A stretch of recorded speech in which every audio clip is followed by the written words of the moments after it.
Welcome to DotDotNews. I'm Felicia, bringing you a roundup of highlights from our platform. Alongside various policies promoting cross-boundary connections and one-hour life cycle taking shape, the integration of the Guangdong-Hong Kong-Macau Great Bay Area has grown with leaps and bounds.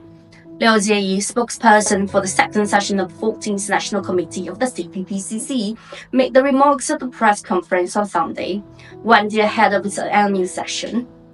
On Monday, the nation's top political advisor, Wang Huning, also mentioned that the advisory body has commenced research into better integration of youngsters from Hong Kong's Macau into the national development. It is also looking to hold two deeper exchanges between Chinese mainland and two cities, he said.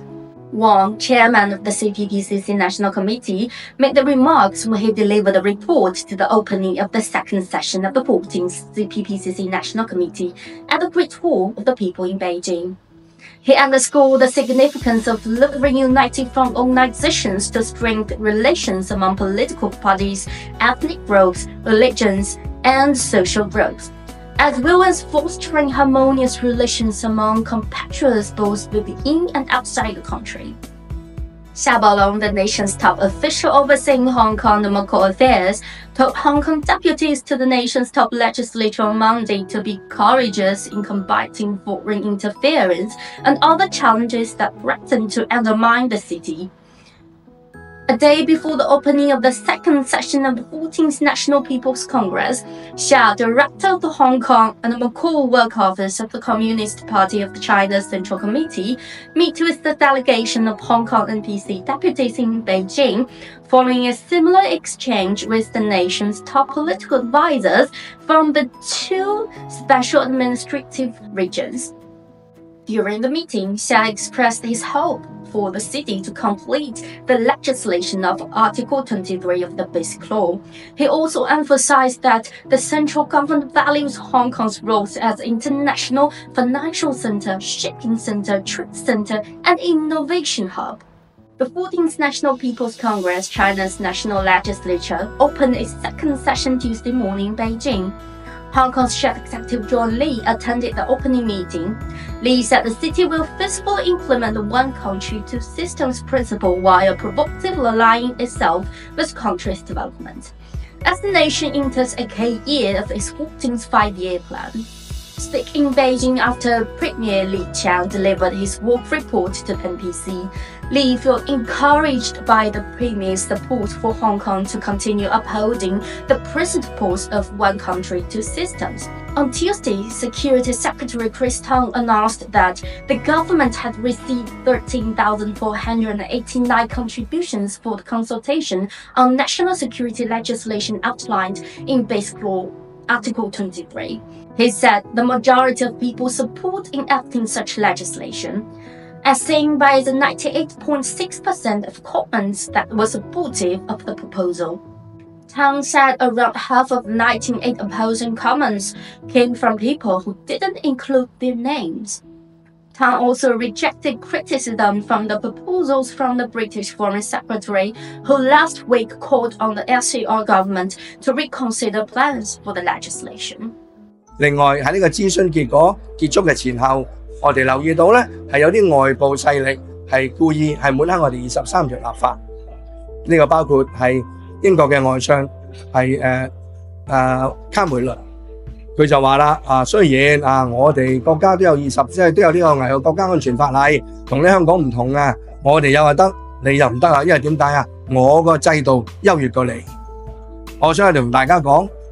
聯合國憲章講得好清楚，每一個國家、每個地區、每個自己司法嘅獨立體咧，我哋係因應住自己個政治、文化、經濟、社會情況去制定一啲適合自己嘅社會制度。呢個制度冇話你優越過人嘅，每個人咧都係有平等嘅，都要尊重嘅。你唔好仲以為咧係以往係100幾年前嘅帝國時代，我哋互相尊重。你唔係優越過，呢個只不過咧係一個雙重嘅標準。Chris Tang also accused the U.S. Consul General in Hong Kong, Gregory May, of having double standard after he said American companies used burner phones and laptops while operating in the SAR. We hear different opinions of whether some of the legal definitions can be clear and have more details. We will include all those opinions and see how we can enhance the legislation, Tom said.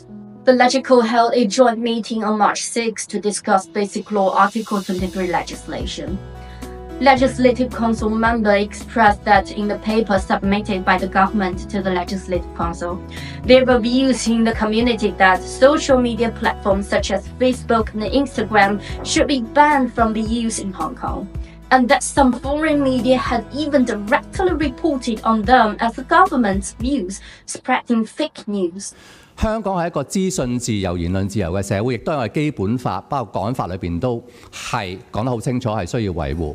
香港作為一個國際中心，無論金融、貿易各樣都好，其實都係好依賴住資訊嘅自由流通。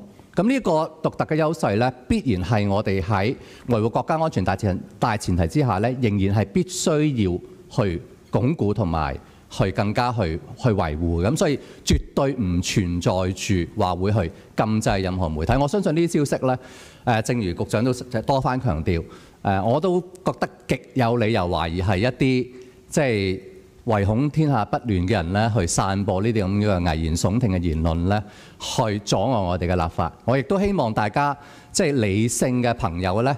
即係聽落都唔合理啦嚇！即係我諗唔應該去俾呢啲咁嘅即係言論咧，去影響咗我哋去理性去分析呢件事情。Leung Cheng-in, Vice Chairman of the National Committee of the CPPCC and former leader of the Hong Kong SCR, said in an interview that with its unique advantages, Hong Kong could assist the country as a whole to better complete the last mile in achieving high-quality development.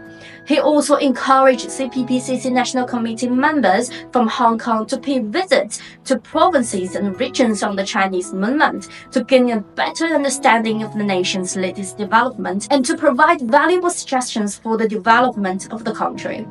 That's all we have this week from DotDotWeekly. I'm Felicia in Hong Kong. See you next time.